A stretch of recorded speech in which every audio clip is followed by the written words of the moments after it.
Alright, what is going on, everybody? How is everybody doing today? You guys really enjoyed me reacting to ESPN's post-draft lottery mock draft. So here we are today reacting to Bleacher Report's post-lottery mock draft written by Jonathan Wasserman, who is their top NBA draft guy. If you guys do enjoy these, I'd appreciate a thumbs up. But hey, if you don't enjoy them, you do not have to drop a thumbs up. Like always, I will leave a link to the article in the description below. And if you want to just tell me in the comments what you agree with, what you disagree with, you can start kind of like a lively discussion down there. So without further ado, we can hop right into this. So I had Chet Holmgren #1 to Orlando. Jonathan Givony of ESPN had Jabari Smith #1 to Orlando. The thumbnail photo of this is Jabari Smith. So let's see who he has taking #1 overall. So the top 5, it starts off, there's a Chet Holmgren picture, but he sticks with Jabari Smith. Wow. Okay. So two of these guys that definitely have better sources and know a lot more than I do predict Jabari Smith to go #1. I just think for Orlando, Chet makes a little bit more sense because he has the potential, or he has a higher upside. I think he could play the 4 or the 5, and he's more interchangeable with Wendell Carter Jr. than Jabari Smith is. Jabari Smith, it's tough for him to play the 5, but it's fine because Wendell Carter Jr.'s natural position was the 5. Does he move to the 3? How does that affect Franz Wagner? But yeah, I think either way, if you take Chet, Carter Jr. power forward, probably plays over Jonathan Isaac. And if you take Jabari Smith, probably plays a power forward and starts over Jonathan Isaac. So either way, they're going to be starting. I'd go Chet, but they have Jabari Smith going #1. It just depends who they like in the workouts and the combine. So I could definitely see it happening. I just wouldn't do that if I were the Orlando Magic. Whoa. That jumps down to the late lottery. So #2. We have the Oklahoma City Thunder selecting Chet Holmgren. Yeah, this makes sense. This is what Givony had as well in his ESPN mock draft. If Jabari Smith goes 1, you take Chet Holmgren, and I think that would just be amazing for OKC. And if OKC has Chet, oh man, Chet, Giddey, Shea, you have the 12th overall pick. I know they're trying to look to move up. Some people were saying maybe that Blazers pick and they give up Dort, which is kind of crazy as well. But hey, you go Chet here. And then #3 is Paolo Banchero to Houston. I feel like we're going to see that a ton. Like last year, we saw like a ton of, I feel like, Evan Mobley to Cleveland's because the top 2 guys in Green and Cunningham were off the board. It was always RJ to the Knicks because the top 2 guys were off the board, or LaMelo to the Hornets, top 2 guys were off the board, you know? So like Banchero is probably a shoe-in to go 3. I feel like that's the highest chance here, unless they fall in love with Jaden Ivey or Shaedon Sharpe, which is a possibility. Who knows? Maybe Chet goes 1. Maybe OKC falls in love with one of the guards and then it completely messes up the draft and what everybody expected to happen. So yeah, I see that as the top 3. Basically, everybody does. So we can move on to 4. Sacramento Kings selecting Jaden Ivey out of Purdue. I'm glad the Kings were able to get kind of lucky in this and in the lottery, at least, to move up into the top 4. So they add Jaden Ivey. They traded Halliburton for Sabonis last year. Now you have at least 4 core pieces that are still fairly young, like Fox and Sabonis, young still, and then like really young Davion Mitchell. Well, I guess Mitchell was a little bit older coming out of college, and then you're landing Jaden Ivey. You have an amazing guard rotation, and then I think you have like, it would be nice if the Kings were able to get one of the 4s, because then you could have like Sabonis and them in the front court. You could still have Fox and Mitchell and then start Barnes. But yeah, I would go Ivy over Sharpe. I'm just thinking the Kings might go for the upside over Sharpe, and that's who the Pistons have taking at 5, which is a no-brainer. I would take Sharpe over AJ Griffin, and that seems like this is going to be the consensus top 5 at the moment. Maybe teams do fall in love with AJ Griffin or Johnny Davis or Keegan Murray, and we see something crazy here at 4 or 5. So moving on to the late lottery, picture of Johnny Davis, but he has Keegan Murray going to the Pacers at 6. With the Pacers' like current future, and they're not going to make the playoffs next year. I mean, they could be a playing tournament team. Could be. We could see them overachieve. I just wouldn't take Keegan Murray. I would take somebody with a little bit more upside, and that would be AJ Griffin, who I think has at least a higher ceiling, definitely a lower floor. But the Pacers do seem to draft those guys, like Chris Duarte in the past. I feel like Miles Turner had a pretty low floor coming out of Texas. But then again, Goga Bitadze was kind of a boomer bust type player. And we'll see. The jury's still out definitely on like Isaiah Jackson, but he looked pretty promising last year. But Keegan Murray to the Pacers at 6.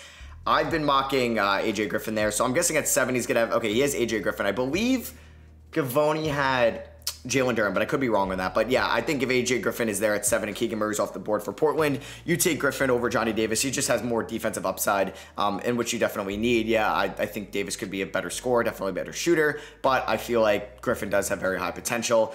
He just might take some time, like a little bit more time. Yeah, he won't turn 19 until August 25th. And the Blazers are trying to get back in the playoffs next year. So will he be immediate impact right away? We'll have to see. Next up, we have the Pelicans selecting Benedict Mathurin over Johnny Davis, which is, I feel like the first I've seen of that. But I like it. I'm a fan of Benedict Mathurin. I feel like people will be kind of going off Johnny Davis, maybe because of his defensive presence. I don't know, towards the end of the lottery, or yeah, maybe towards the end of the top 10. But I like Mathurin. I think they should take wing depth, if not take Jalen Duren. But I could see them even being a trade down candidate, or hey, trade the pick and Devontae Graham and get a good point guard. 9, San Antonio Spurs taking Jalen Duren. Yeah, I'm on board with that. So no Dyson Daniels in the top 9. Okay, which is fine, I feel like, but we've seen a lot of Dyson Daniels hype as of late, and Jalen Duren goes into a front court rotation that is bulimic at this point, or anemic, jeez. You just have Jakob Poeltl, who's a pending free agent. He's good, underrated center. Bring him back, Jalen Duren can kind of be that, maybe sign Poeltl to a 3-year deal or something, and Duren kind of works his way up to eventually being that starting center. And then at 10, we have Johnny Davis going to the Washington Wizards. But I feel like, I don't know, if his shot's not falling, is he going to be as useful? But I think with, like, if the Wizards would probably be ecstatic to get Johnny Davis at 10. But if Dyson Daniels is there and you really think that this guy has top 10 point guard potential in this league, I feel like you got to go Dyson over Johnny. Just because if you're keeping Bradley Beal. If you're trading Bradley Beal, I'm cool with this. But if you're keeping Bradley Beal, and if you were going to trade Bradley Beal for any of these picks, I mean, you look at Portland at 7, they would probably be interested, but like they just moved McCollum to get Beal, would be interesting. And do they have the other assets? Detroit would probably not be willing to do that. Sacramento, no. Houston would maybe be interested in a Beal trade, but would they give up number 3? I do not know. And then you're definitely not trading the number 1 pick for Bradley Beal. So let's move on here to the end of the lottery. We have the Knicks at 11. Oh my goodness, this is my guy. Because I wouldn't feel bad about Johnny Davis, Jalen Duren, Benedict Mathurin, AJ Griffin being off the board because they've all been selected. And Dyson Daniels is right there. 6'8", just ball handler. He's projected to be a good defender in the league. And I would just, oh my God, I'd be so happy with Dyson Daniels at 11. Oh my God, he's born in 2003. Holy crap. I'm 99, and I gotta keep remembering that these players, like every draft, there's gonna be younger and younger players. Like there's gonna be 2004 players soon. Holy crap, that's insane. Because what, 2004, you're probably in a senior year of high school right now. Wow. It's crazy, right? It's crazy if you're my age or even older than me, you've experienced this as well. And if you're getting older, yeah. But I would love Dyson Daniels to the Knicks at 11. I think that is my dream scenario. I mean, if he's there, I mean, like, if the Spurs are willing to trade down, trade up.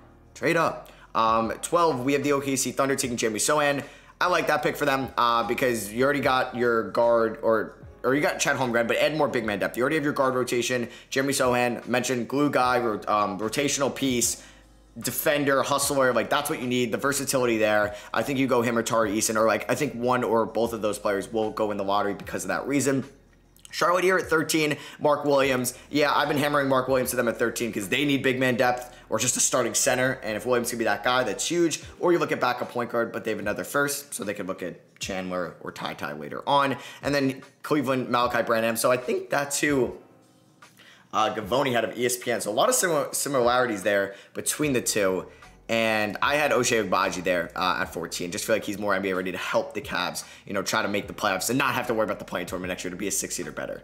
So let's move on to the mid-first round here, headlined by Tari Eason. But, yep, so, hey, Ty Washington, go to the Hornets. They need a backup point guard. Boom, that's what they need. Behind LaMelo Ball, you don't need him to play 30 minutes a night. He could play 20, 18, be the backup point guard. I like that. Tari Eason going to the Hawks, also love that. Helps them with their defensive versatility. And I would love if he fell to Minnesota. I don't think he will. I think Minnesota would probably have to move up. Houston taking Leonard Miller. Whoa, I don't even know anything about Leonard Miller.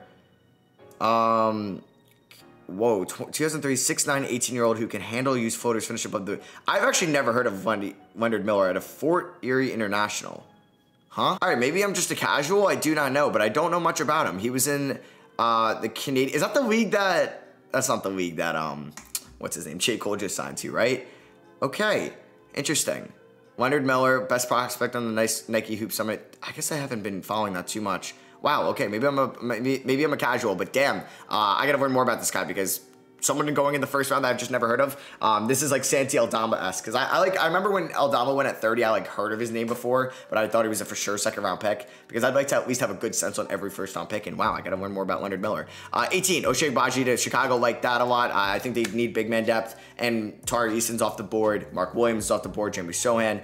You could probably go Ochai, I think, and that helps them have good offense off the bench next year. Blake Wesley to Minnesota. Yeah, if they are going to look to move on from like Malik Beasley, Wesley can maybe slide into that role. San Antonio taking Patrick Baldwin. I mean, they're a team that doesn't have to be in the playoffs next year. I'm sure they would like to, and I'm sure they're gunning for that to see if DeJounte, their pick this year, what are they, 9, Keldon, Vassell, Primo, those guys can take them to the playoffs. I'm sure they'd love to see it, but they don't have to make it. And Patrick Baldwin Jr. definitely gonna be a development guy because the makeups are there, the characteristics are there, the intangibles are there. But boy, he was bad last year at Milwaukee. And I guess it's not like top end talent. So this is headlined.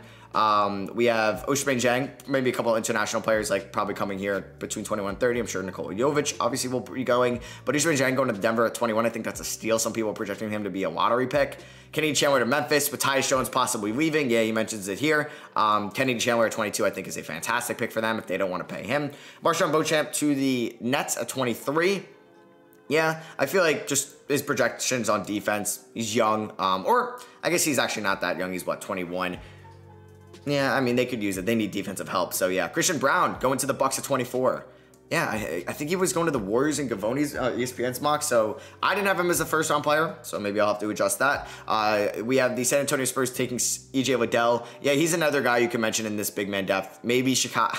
Is that kind of high at 18 to take Liddell? I don't know. I think Minnesota could look at E.J. Liddell at 19 potentially. And then Nikola Jovic going to the Mavericks. Mavericks love their Euro players, right? Jordan Doncic, Marjanovic, etc. there. Frank Ntilikina.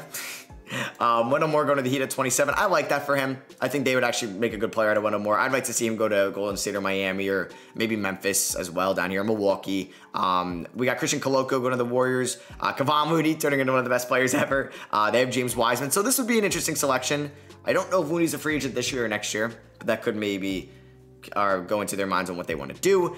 Ismail Kamagate, the, I guess, versatile center, who actually has a pretty good, like, playmaking skills are not bad for a center, and he's still very young. And Memphis, hey, this is like the Santi Aldama. You take these guys, I guess you develop them. I don't know. I can't see Memphis making multiple first-round picks this year. I feel like they got to trade, like with the depth they have. Unless you're saying, oh, Kyle Anderson is gone, Tyus Jones is gone, we bring in Ismael, we bring in Kenny Chandler, and that's it. But you want to give Santi Aldama more minutes, right? I don't know, Zaire more minutes or more run next year because you took him at number 10 last year. And then lastly, Quebeon Smith out of NC State going to the Thunder. I feel like he's somebody that, or teams are looking for the next Jordan Poole, Bones Highland he's comparing him to, maybe. But yeah, I guess if they're looking for more scoring, but they do have a lot of guards, so it could be a lot. So usually I'll go kind of quickly through the second round and just talk about notable picks I like. But Kendall Brown going 31 of the Pacers, I think he's going to be a first-round pick. If you think Patrick Baldwin, how bad he was this year, is going to be a top 25 pick, Kendall Brown will be a first rounder. That is way too low. Bryce McGowan's, I feel like he could be a late first as well. Jaden Hardy, I feel like I like Jaden Hardy more than Patrick Baldwin. I do. Walker Kessler, teams need big man depth. These are guys that probably I think can go in the first round. I don't know if like Leonard Miller will go in the first round. We'll hear more about that. Patrick Baldwin, I feel like a late first round pick. Christian Brown, maybe. I don't know if he's going to be a first-round pick. Koloko might be an early second. And Ismael or Quebeon Smith, I feel like could be second-round picks. And these guys, like literally the first four players, could be first-round picks. Trevor Keels to Portland at 36. I'm a fan of that. Jake Laravia to San Antonio at 38. I'm a fan of that pick as well. Gene Montero to Minnesota at 40. First overtime player. 2003, just seeing that still blows my mind. 41 through 50, Max Christie at 41. I'm a fan of. I love Andrew Nembhard. Oh my God, give me Dyson Daniels and Andrew Nembhard. I would be such a fan of that. To the Knicks, you got Caleb Houston to Detroit at 46. I feel like he is a, or I have 42 there, but he is. I don't know.